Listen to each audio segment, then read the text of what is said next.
지금 이 순간 금 시장은 숨을 죽이고 있습니다. 조용합니다.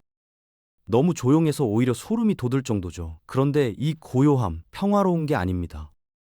거대한 파도가 밀려오기 직전 바닷물이 뒤로 쭉 빠지는 그 섬뜩한 순간과 똑같습니다. 지금 금 온스당 5,000달러, 은 온스당 76달러라는 숫자를 보면서 안정됐구나 하고 안심하고 계신 분들 잠깐만요. 그 가격표 진짜 가격이 아닐 수 있습니다. 시장의 큰 손들이 자리를 비운 사이 방향을 잃은 알고리즘과 개인들이 만들어낸 유령 가격일 가능성이 높거든요. 그리고 딱 6일 후 2월 24일 잠들었던 거인이 깨어납니다. 그날 이후 시장이 어디로 튈지 지금부터 차갑게 뜯어보겠습니다. 지금 여러분이 보고 있는 금 가격 온스당 5,000달러, 은 가격 온스당 76달러, 숫자만 보면 꽤 안정적으로 느껴지죠. 지난달 폭등 이후 조정을 받았고 이제 숨 고르기를 하는구나 싶기도 합니다. 그런데 이 가격이 형성된 배경을 알고 나면 생각이 완전히 달라집니다.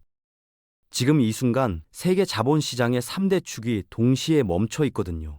중국은 춘절 연휴, 미국은 프레지던트 데이, 한국은 설 연휴, 글로벌 유동성이 한꺼번에 증발한 상태입니다. 쉽게 말하면 운동장에서 축구를 하는데 주전 선수가 절반밖에 없는 겁니다.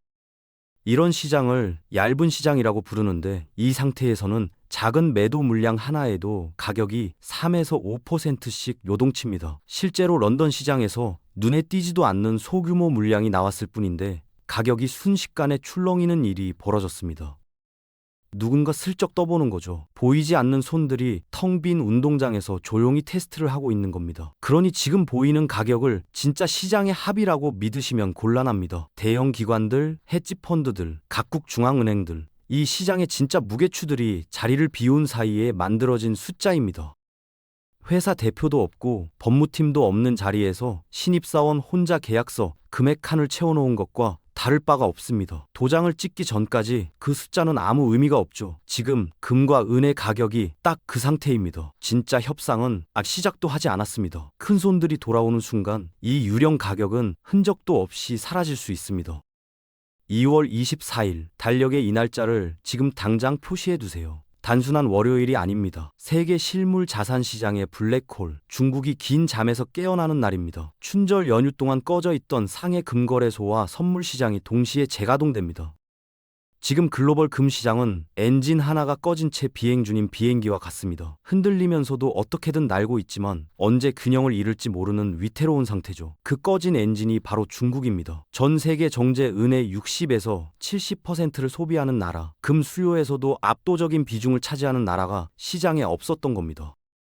24일 이 거대한 엔진이 다시 점화됩니다. 억눌려 있던 수요와 에너지가 한꺼번에 분출되는 순간이죠. 문제는 방향입니다. 위로 솟구칠지 아래로 곤두박질 칠지 그 방향 하나가 올해 상반기 투자 성패를 통째로 결정짓습니다. 24일 이전까지 포지션을 정리하지 못한 투자자는 파도에 휩쓸릴 수밖에 없습니다.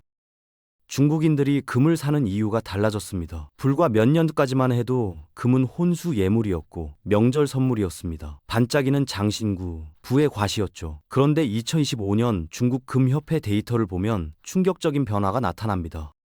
투자용 금 수요가 역사상 처음으로 장신구 수요를 추월했습니다. 금을 사는 이유가 갖고 싶어서에서 살아남기 위해서로 바뀐 겁니다. 상하이에 사는 30대 직장인 왕 씨를 떠올려 보세요. 부동산 시장은 무너졌고 주식은 믿을 수 없고 위안화 가치는 흔들립니다. 은행에 돈을 넣어둬도 불안한 시대입니다. 그가 선택한 마지막 보루가 금입니다. 왕 씨만의 이야기가 아닙니다. 14억 인구가 비슷한 불안을 느끼고 있고 그 불안이 집단적인 금 매수로 이어지고 있습니다. 이 거대한 생존 본능의 흐름이 금 시장에 강력한 하단 지지선을 만들고 있는 겁니다. 가격이 조금 빠져도 쉽게 무너지지 않는 이유, 바로 여기에 있습니다.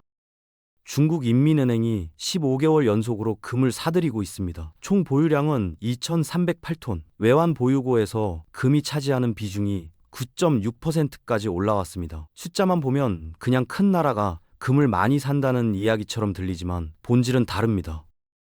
이건 달러 패권에서 벗어나겠다는 국가적 선언입니다. 달러가 흔들릴 때 버틸 수 있는 닻을 확보하는 작업이죠. 국가가 조직적으로 사들이는 매수세는 가격이 떨어질 때마다 콘크리트 바닥을 만들어줍니다. 쉽게 무너지지 않는 구조가 만들어지는 겁니다.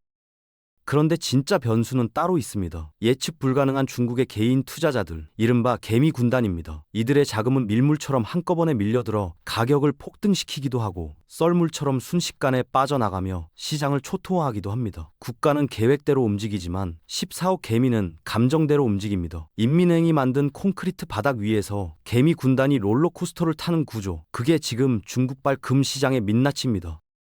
은 시장 이야기를 꼭 짚고 넘어가야 합니다. 지금 국제 은 선물 가격은 온스당 71달러 선입니다. 그런데 중국 상해 현지에서 거래되는 실물 은 가격은 83달러 선입니다. 같은 은인데 장소에 따라 12달러, 무려 16%나 차이가 납니다. 정상적인 금융시장에서는 거의 일어나지 않는 일입니다. 왜 이런 일이 벌어지고 있을까요? 중국 공장들이 실물을 구하지 못해서 웃돈을 얹어가며 사들이고 있기 때문입니다. 태양광 패널을 만들어야 하고 전기차 부품을 조달해야 하는데 창고에 은이 없는 겁니다. 납기일은 다가오고 원자재는 없고 선택지가 없으니 비싸도 살 수밖에 없는 상황이죠. 이걸 시장 용어로 백워데이션이라고 합니다. 현물이 선물보다 비싼 극도의 수급 불균형 상태입니다. 22달러의 괴리는 단순한 숫자가 아닙니다. 중국 내 실물은 시장이 얼마나 목말라 있는지를 보여주는 적나라한 신호입니다. 그리고 이 신호 24일 이후 폭발할 수 있습니다. 왜 중국에서 은이 이렇게 귀해진 걸까요? 단순히 수요가 늘어서가 아닙니다. 은이 국가 생존을 위한 전략 물자가 됐기 때문입니다. 태양광 패널 하나에 은이 들어갑니다. 전기차 배터리 시스템에도 은이 필요합니다. AI 반도체를 연결하는 회로에도 은이 쓰입니다. 중국이 미래 산업으로 밀어붙이는 분야마다 은이 핵심 원료로 들어가는 겁니다. 그러니 중국 정부 입장에서 은은 그냥 귀금속이 아닙니다. 반도체만큼이나 중요한 산업의 쌀입니다. 실제로 중국 정부는 이미 은을 전략 자산으로 분류하고 공격적으로 비축량을 늘리고 있습니다.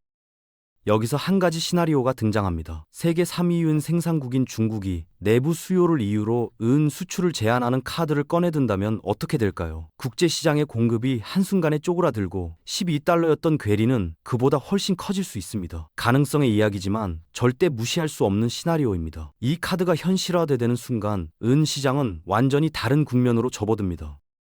은 투자, 솔직하게 말씀드리겠습니다. 매력적입니다. 하지만 동시에 위험합니다. 지난 1월, 은 가격이 130달러까지 치솟았습니다. 그리고 순식간에 반토막이 났습니다. 불과 며칠 사이에 벌어진 일입니다. 로켓처럼 오르고 날개 없이 추락하는 게 은 시장의 본질입니다. 시장 규모가 금보다 훨씬 작기 때문에 조금만 큰 손이 움직여도 가격이 극단적으로 흔들립니다. 여기에 또 하나의 함정이 있습니다. 은 수요의 60%는 산업용입니다. 글로벌 경기가 나빠지면 공장이 멈추고 공장이 멈추면 은 수요가 급감합니다. 금은 경기가 나빠도 안전자산으로 수요가 유지되지만 은은 그렇지 않습니다. 전문가들 사이에서도 의견이 극명하게 갈립니다. 서방 분석 매체들은 현재 가격도 과열이라며 60에서 70달러가 적정하다고 합니다. 반면 골드만삭스는 100달러 돌파를 예상합니다. 세계 최고의 두뇌들조차 이렇게 엇갈리는 시장입니다. 이런 상황에서 전 재산을 몰아넣는 건 투자가 아니라 도박입니다. 기대감에 흥분하기 전에 냉정하게 리스크를 먼저 계산하셔야 합니다. 2월 24일 중국 장이 열립니다. 그날 시장은 세 가지 방향 중 하나로 움직입니다. 첫 번째는 급등입니다. 중국 복귀 후 매수세가 폭발하면서 12달러 괴리가 빠르게 메워지고 금이 5,000달러에 안착하며 은이 80달러를 재탈환하는 시나리오입니다. 이 경우 추격 매수는 절대 금물입니다. 이미 오른 가격에 뛰어들면 고점에서 물리는 전형적인 패턴이 됩니다. 두 번째는 횡보입니다. 서방의 차익 실현 매물과 동양의 저가 매수세가 정면으로 충돌하면서 금이 4,800달러에서 5,200달러 사이 박스권에 갇히는 상황입니다. 이 구간에서는 위아래 경계선을 활용한 박스권 매매가 유효합니다. 세 번째는 하락입니다. 상해 프리미엄이 거품으로 판명되며 국제 시세로 급격히 수렴, 금이 4,600달러, 은이 60달러대까지 밀리는 최악의 시나리오입니다. 이때 가장 중요한 건 손절입니다. 떨어지는 칼날을 맨손으로 잡으려 하지 마세요. 바닥이 확인될 때까지 현금을 쥐고 기다리는 것, 그게 이 시나리오에서 살아남는 유일한 방법입니다.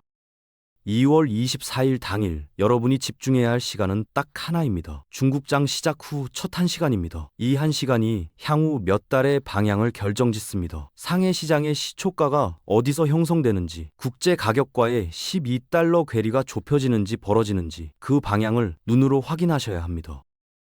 숫자가 움직이는 속도와 방향이 그날의 모든 정보를 담고 있습니다. 중요한 건 그 다음 행동입니다. 어느 방향으로 튀든 변동성은 극대화됩니다. 이 순간에 감정적으로 반응하면 반드시 후회합니다. 올라간다고 흥분해서 몰빵하거나 내려간다고 패닉셀을 누르거나.